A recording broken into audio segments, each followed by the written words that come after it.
लग नहीं रहा वैसा है, लेकिन है वही है बेटा, होमोजीनियस ही है। जरा देखिए मैं कैसे इसको होमोजीनियस बनाता हूं। बेटा x को इधर डिवाइड कर दें।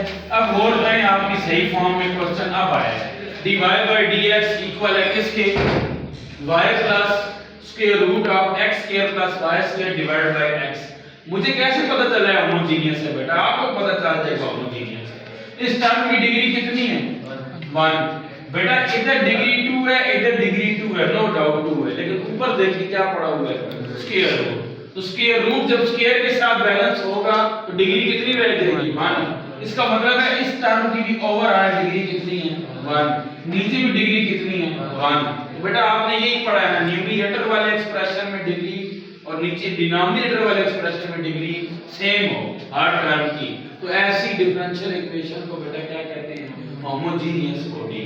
होमोजीनियस में हमेशा आपने यही सब्स्टिट्यूशन करनी है, y xz। डेरिवेटिव लें बेटा x dz by dx plus z हो जाएगा।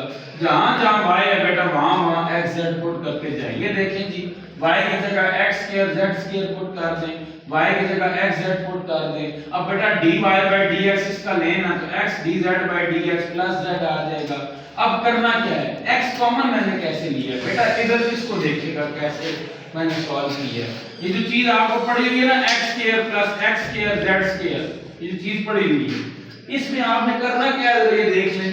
x स्क्वायर जब भी कॉमन लेंगे आप, चैप्टर नंबर बायनोमियल जो 7 चैप्टर था आपका बेटा फर्स्ट ईयर में पढ़ कर आए हैं कि आप जब भी कोई चीज कॉमन लेते हैं तो बेटा विद पावर कॉमन आएगी।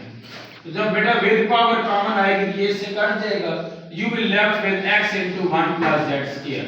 अब बेटा यहाँ से भी x कॉमन आ रहा है, यहाँ से भी x कॉमन है, थ्रू आउट x कॉमन लेके x को x से क्या कर देंगे, बैलेंस कर देंगे। रह क्या गया बेटा, यहाँ z रहता है ना, ये वाला z इस z से क्या हो जाएगा, कैंसिल हो जाएगा नेक्स्ट स्टेप में। तो पीछे क्या रह गया बेटा, x dz by dx equal है किसके, square root of 1 plus z square. अब करना क्या है, dz के पास बेटा ये z वाला एक्सप्रेशन ले जाएं और x वाले एक्सप्रेशन इकट्ठे कर लें, dx उधर ले जाएं 1/x। अब बेटा इसकी इंटीग्रेशन करनी है, उसके लिए आपको चैप्टर 6 का 6.2 का रिजल्ट आना चाहिए। वो क्या रिजल्ट है बेटा, integral of 1 divided by square root of constant का स्क्वायर प्लस वेरिएबल का स्क्वायर dx किसके इक्वल होता है, natural log of x plus square root of a square plus x square plus c। अब सवाल है ये कहां से आता है ये, तो बेटा ये मैंने बताया था cot x a tan theta, ये वाली सब्स्टिट्यूशन करेंगे 6.2 में हमने पढ़ाई थी, ये इजीली ये रिजल्ट प्रूफ हो जाएगा। अब बात करते हैं जी कि क्या रिजल्ट ये यूज हो गया, बिल्कुल हो गया। कांस्टेंट कौन है 1 का स्क्वायर, वेरिएबल कौन है z का स्क्वायर, तो natural log of variable plus square root of 1 plus z square is equal to, बेटा यहां पे 1/x की integration natural log of x है और कांस्टेंट चूंकि c भी लिख सकते थे, लेकिन थ्रू आउट नेचुरल लॉग चल रहा है तो इसको मैंने क्या कह दिया, नेचुरल लॉग ऑफ c। अब बेटा एक रूल है जी जो आपने 9th क्लास में पढ़ा है लॉगरिथम का, कि natural log of a plus natural log of b equal होता है natural log of a b के। तो a कौन है, x है, b कौन है, c है, ये बेटा क्या हो जाएगा, नेचुरल लॉग ऑफ xc और ये नेचुरल लॉग। अब जो आप पढ़ के आए हैं ना छोटी क्लासेस में एंटी लॉग था, वो एक्चुअल में बेटा आपका एक्सपोनेंशियल फंक्शन था। तो taking exponential function on both side to balance the natural log. Exponential function जब लेंगे बेटा, एक्सपोनेंशियल जो नेचुरल लॉग को बैलेंस कर देगा, you will left only with argument. वो जो नेचुरल लॉग का एंगल था ना उसके साथ आप सिर्फ रह जाएंगे।